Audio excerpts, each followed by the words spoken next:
Hello. Hello, hello. You probably know, my name is Victoria Kolesnik. I'm a publications LT consultant for linguist company in Ukraine. And I would like to welcome you to today's webinar. Okay, so I see lots of people are joining. Okay, hello from Poltava. Hello from Zaporizhia. Hi.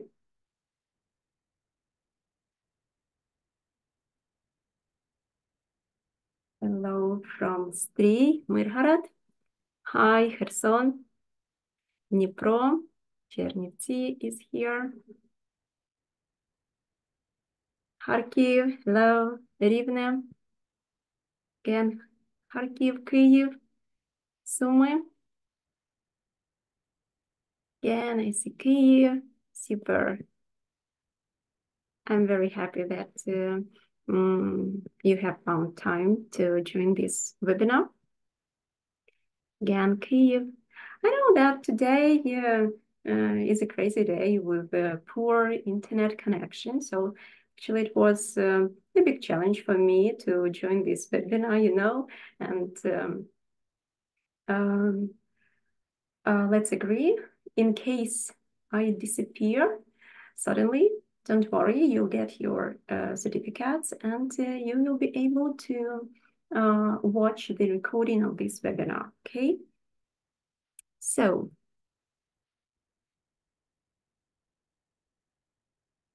okay, today we are talking about exam preparation and stress, yeah? How to help your students manage exam stress. So we can say that stress is an everyday response to external events in our lives, including exams.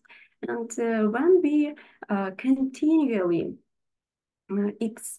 experience high levels of stress, it may cause us to feel overwhelmed.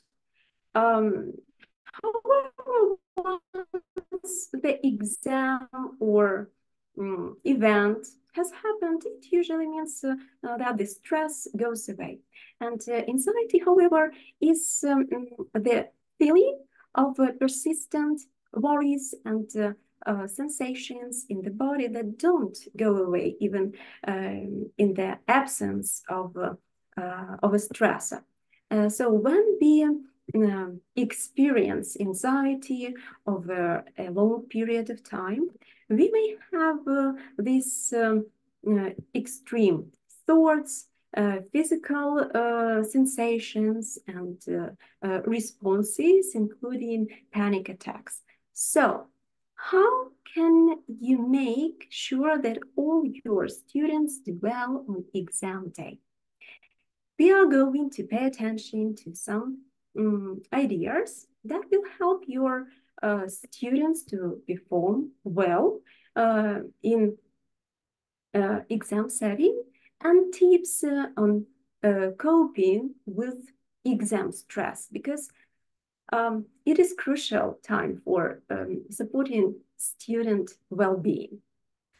And speaking about your certificates,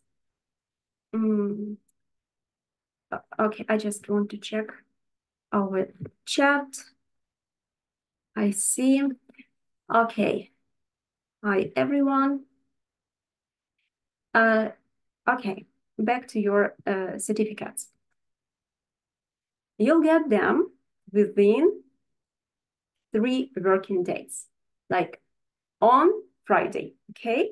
There will be the letter with the link to the folder and the instruction for you to be able to find and download your certificate. But again, if you have some troubles, some issues, you can always contact me. You can phone or write a letter, and I will help you to find your certificate. Okay, just no words. Okay. So, let's start with a question. Yeah? What is stress? But first of all, what is the synonym for stress? Please type in the chat.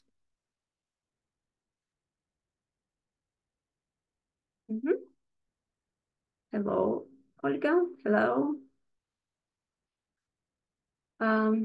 Shock. Speaking about me, I can say that tension, maybe problems, panic.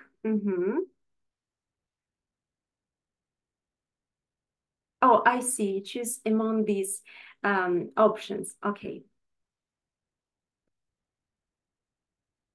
But you can add your own associations. Fear, bad-tempered. Okay, I see. We can add anxiety or troubles, a lot of thoughts, difficulties, problems, yeah, pressure, overload, depressed. Okay, I see. So again, stress is inevitable part of life. It's the body's natural response to challenging or threatening situations, and it's a natural part of life, and it can be helpful in certain situations, such as motivating us to meet deadlines or perform well in a competition. And this stress response activates the fight or flight mechanism, enhancing our focus and reaction times. And moderate stress can motivate us to work harder and push our boundaries, leading to increased performance and achievement. And when we experience and manage stress effectively, we develop coping mechanisms, and this makes us better equipped to handle future challenges and adapt to changes. So stress can serve as a signal that something requires our attention, and it can prompt to identify problems and make necessary changes. And at the same time, it can be detrimental depending on its nature, intensity, and how we manage it. So stress can lead to a range of physical health problems, including headaches or rapid heartbeat, fast breathing, again, sleep problems, and it can also weaken the immune system. And prolonged stress can contribute to anxiety or depression and other mental health issues. And it can negatively impact our mood, sleep, and overall well-being. So when under stress, we may experience difficulty thinking clearly and making rational decisions. So this can lead to poor judgment or impulsive behavior and negative consequences. And again, it can lead to burnout, yeah, or decreased motivation. And this can hinder our ability to focus, concentrate, and complete tasks in a proper way. So,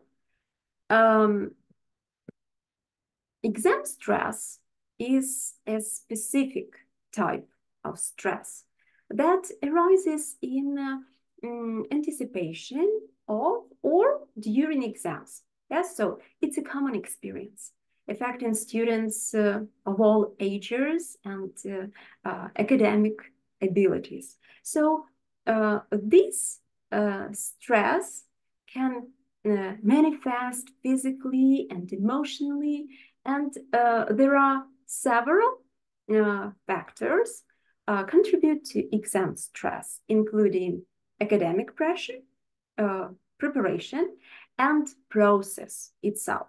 So students often face pressure from parents, teachers, and themselves to achieve high grades. And this can lead to anxiety and fear of failure, especially when expectations are high and unrealistic. So students may feel pressure to perform better than their peers, classmates, and it will lead to unhealthy comparisons and increased stress level.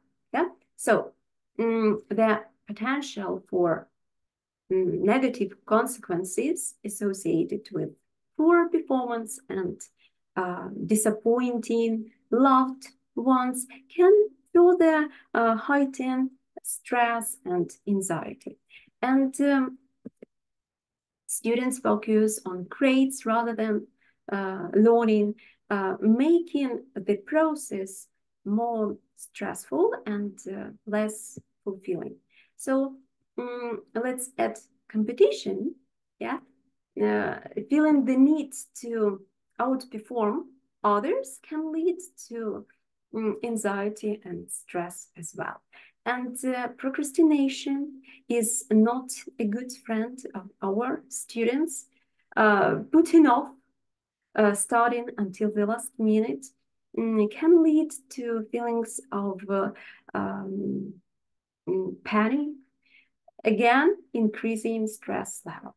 And poor study habits and limited resources can lead to frustration and decreased confidence. You know, access to adequate study materials like textbooks or learning support can be challenging for some students. And unclear expectations and instructions, confusing exam formats, or a lack of understanding about what is expected can lead to difficulty performing well. So fear of the unknown, yeah? When students don't know what will be on the exam, and it can be stressful. And again, personal factors like striving for flawlessness can be stressful, and it can lead to anxiety about making mistakes, and it will impact self-esteem. And without effective strategies for managing stress and anxiety, students may find it difficult to cope with the pressure of exams.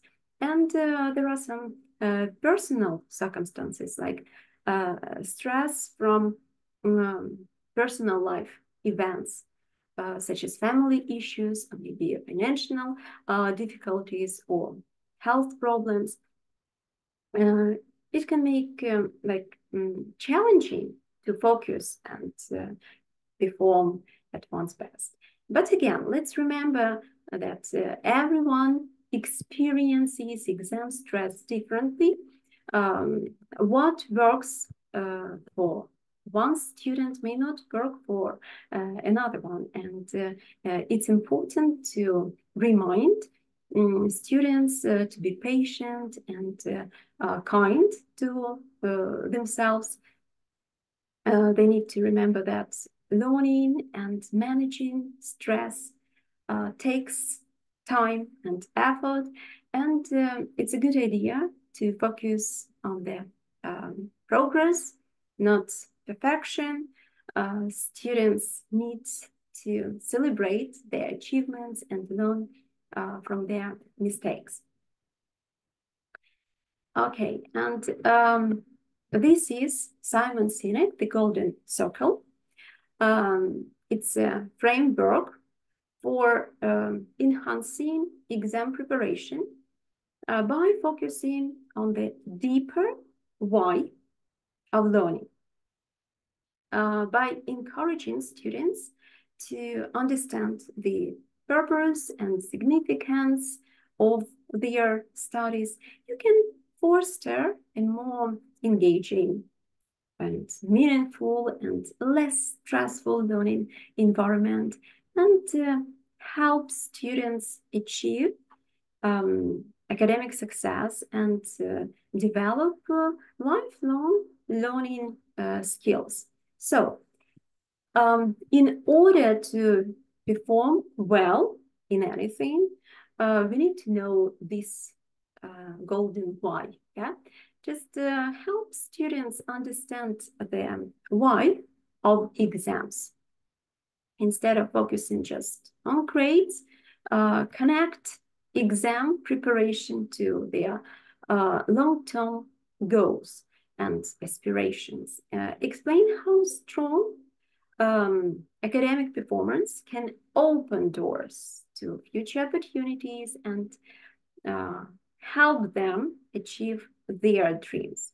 And discuss how the knowledge and skills acquired through study will benefit them beyond their exam room.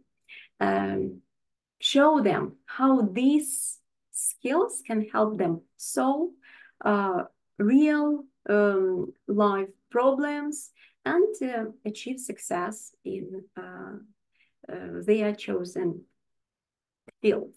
And when students connect learning to their why, they are more likely to retain information and develop a deeper understanding of the subject matter. So encourage students to take ownership of their learning by setting personal goals and reflecting on their progress and seeking support when it is needed. And when students share a common why for learning, they are more likely to collaborate and support each other and share their ideas and understanding. And again, focus on the how of learning, provides students with effective study strategies and techniques and resources to help them feel empowered and capable of achieving their goals. And reward student achievements, both big and small. This encourages them to stay motivated and continue their efforts. And everyone has a unique learning style. Just encourage students to study more in alignment with their visual, auditory, and kinesthetic learning style, or even a unique combination. So when students understand their learning style, it can provide reassurance and help them retain information while revising more comfortably. For instance, students may like to draw mind maps or listen to voice notes on their phone, or do some form of movement to revise. And VAK learning styles is a model that identifies three primary learning preferences. So we can see visual learners who learn best through seeing information, then auditory learners who learn best through hearing information, and kinesthetic learners who, these are learners who learn best through doing and experiencing. So, which materials can be used for visual learning style? How do you think?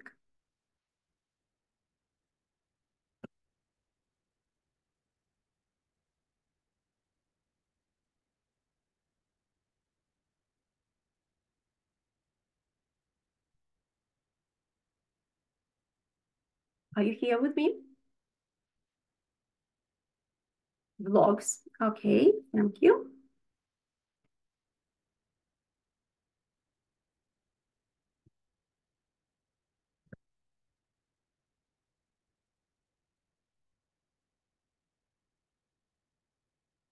Okay, I see, I see. So we can say that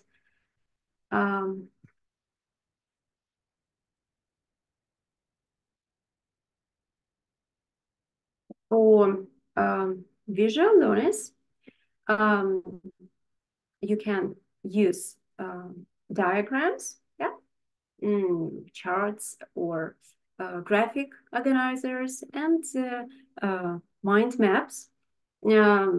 Create flashcards with images, show videos, yeah, or vlogs and animations to illustrate concepts, and encourage drawing and sketching to represent information.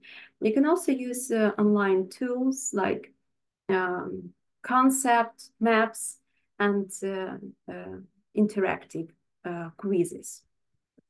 Okay, and what about auditory learners?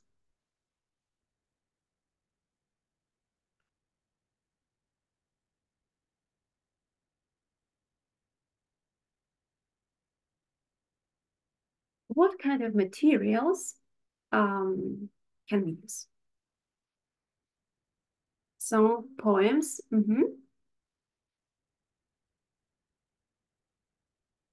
Okay. Make up dialects. Maybe audio recordings. I see. Audio scripts. Okay, thank you, ladies. Chat songs. So let's see. For auditory learners, you can provide clear and concise explanations, and use audio recordings and podcasts or audiobooks, and encourage discussion and group activities. And speaking about kinesthetic learners, we can encourage hands-on activities and experiments, then use role playing and simulations, allow movement and breaks during study sessions, and students can take practice tests in real-time exam conditions, or practice answering questions in different formats like writing or drawing, or explaining concepts verbally. Yeah. Films. I see games, music, writing. Yeah, films, videos, mind maps. Thank you for your ideas. So let's go further.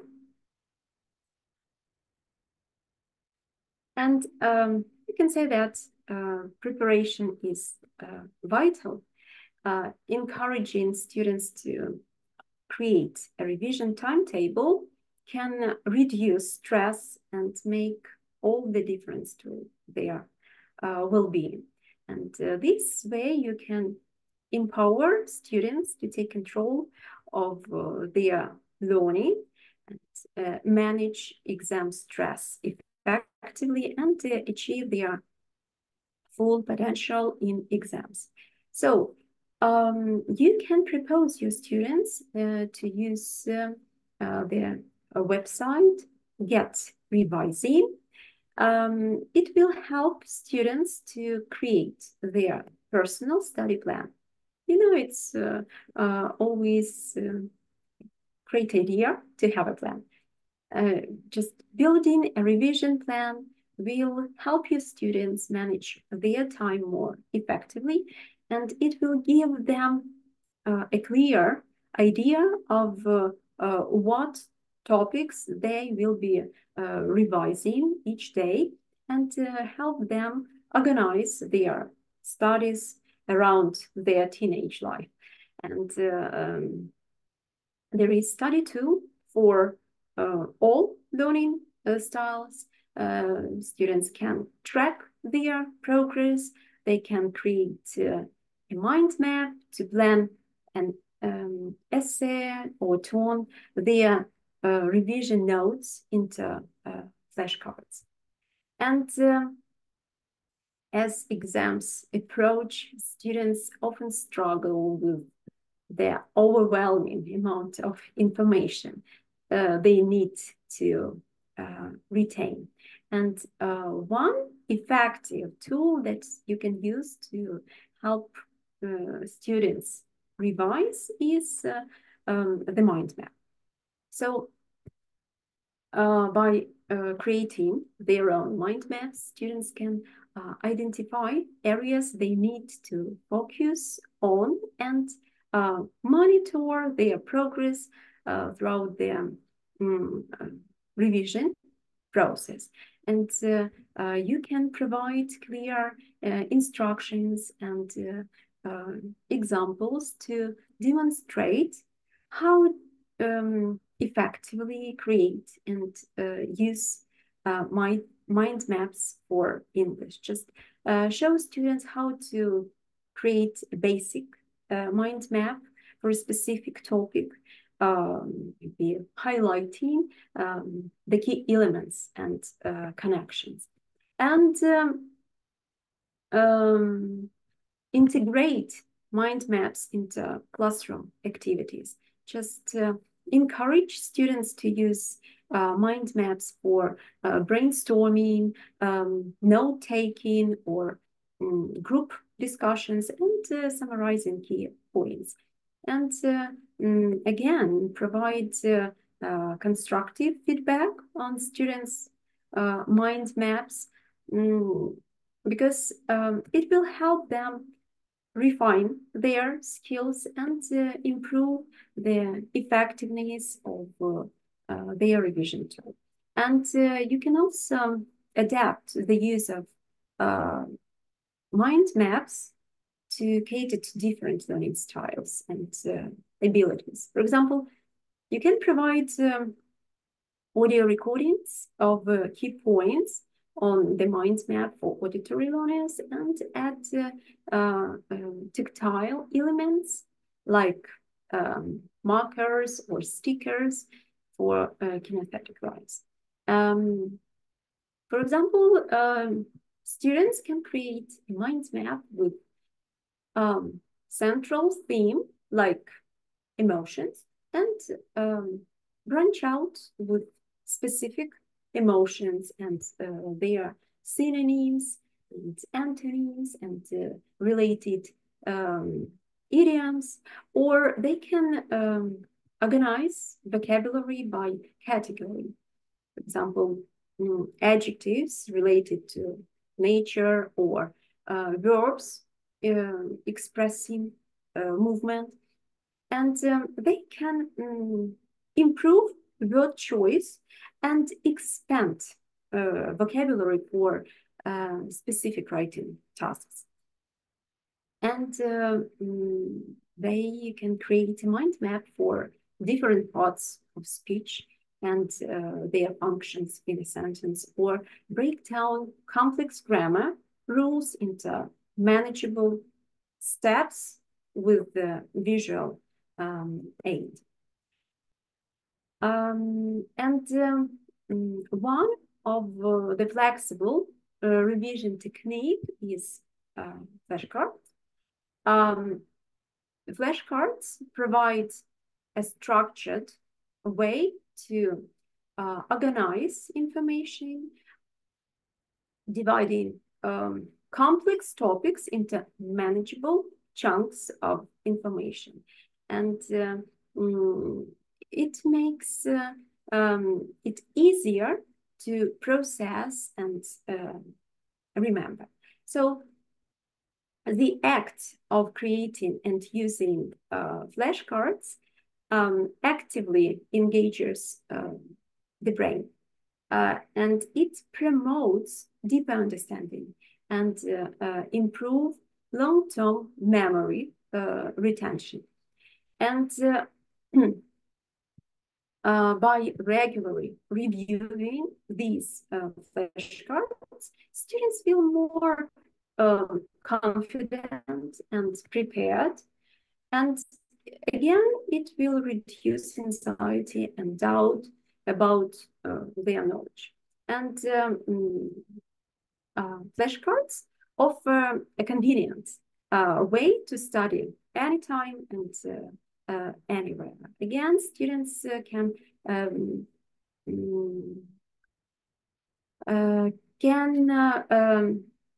use different formats, add colors and illustrations to make the learning process more engaging and enjoyable. And by integrating textbook learning tips and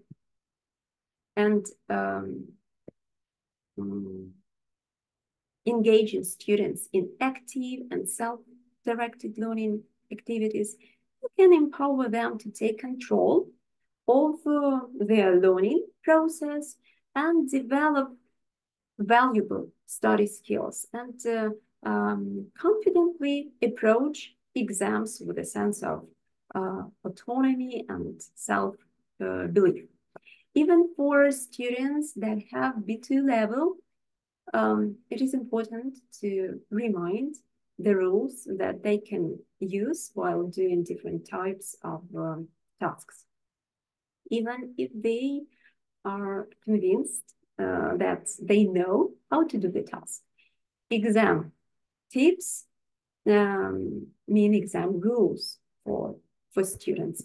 Just directly point students to specific sections of the textbook that offer these exam preparation tips or learning strategies. You can use textbook exercises or practice questions and self-assessment in your lesson plan. It allows students to apply their learning tips in practice. And students should know how to navigate the textbook and identify relevant information and use learning tips for their needs. And there was a publications contest, Study Smarter, Not Harder, where high school students shared different learning strategies that worked for them. Just encourage students to form study groups and use the textbook as a shared resource for discussion, learning tips, and sharing strategies and practicing together. And your students need to remember that managing stress is a continuous process.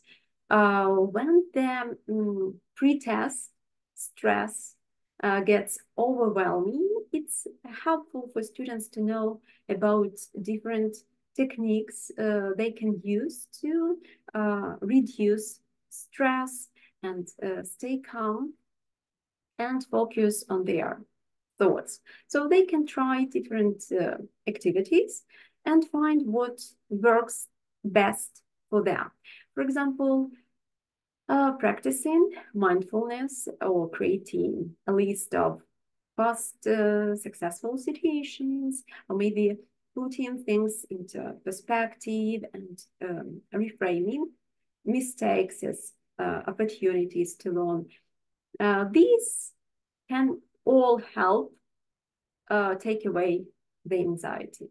And you can also offer students advice for the exam itself, such as answering their best question first, to start off on a positive note. And during times of exam, stress and anxiety, it can be helpful to teach students self-regulation tools like the STAR model as shown in this slide. The acronym represents stop, take a deep breath, and relax.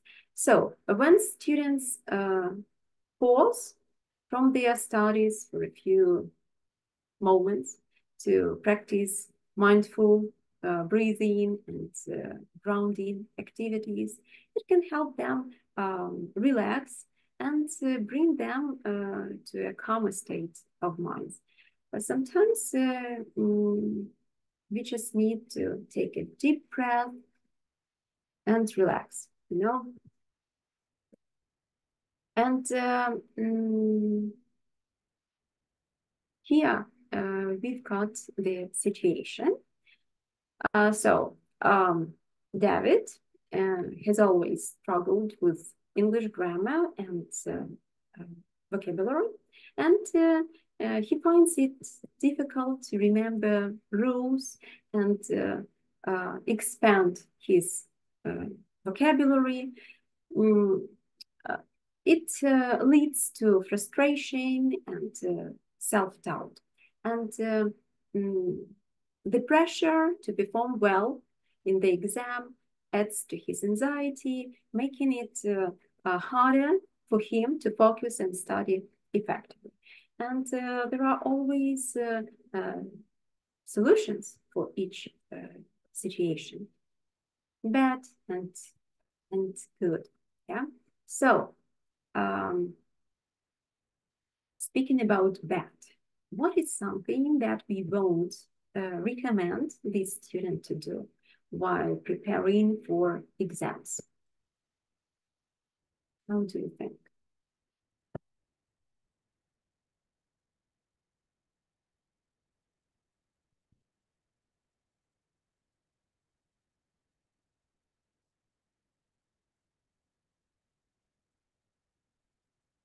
I will say that cramming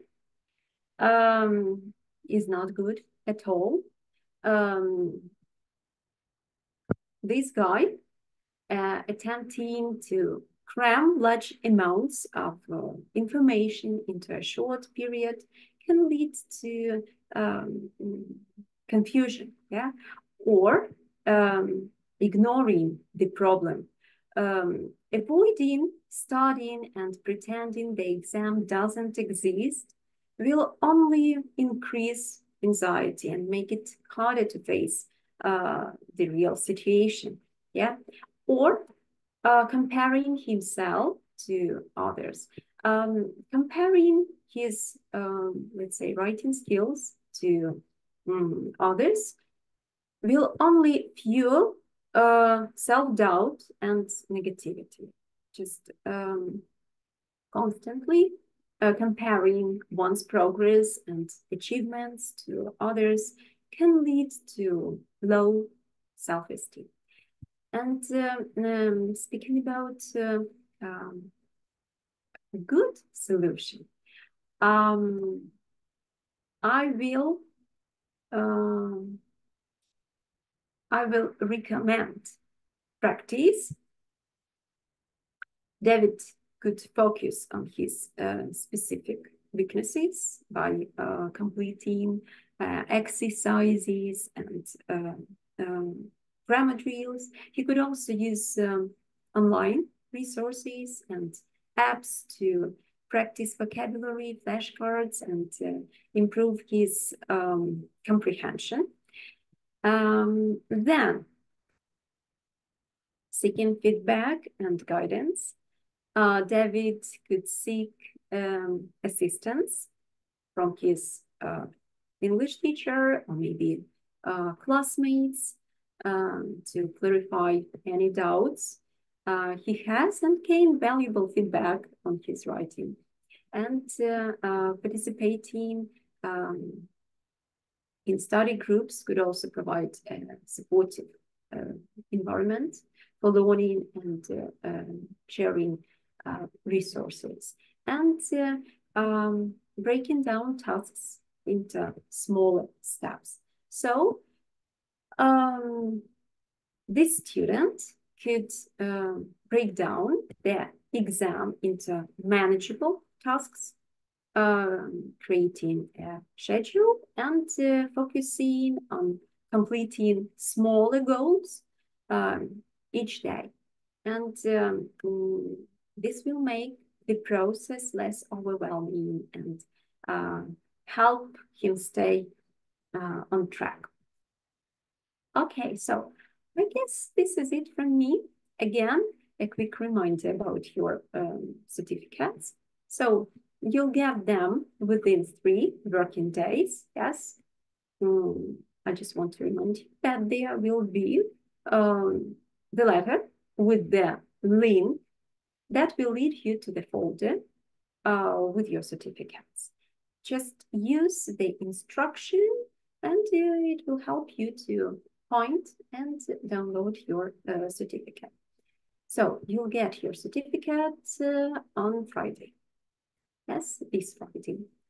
And here you can see my contact information, my email address, victoria.kolesnik@linguist.ua. You can scan this QR code and it will lead you to our MN Publications Facebook page. Please subscribe. As we approach the winter holidays, a time for rest, I would like to express my deepest gratitude for everything you do as teachers. May you enjoy this well-deserved break filled with joy, warmth, and precious moments with your loved ones. And I wish you a happy and peaceful winter holiday season. And I look forward to welcoming you back in the new year, ready to continue your amazing journey of learning and teaching.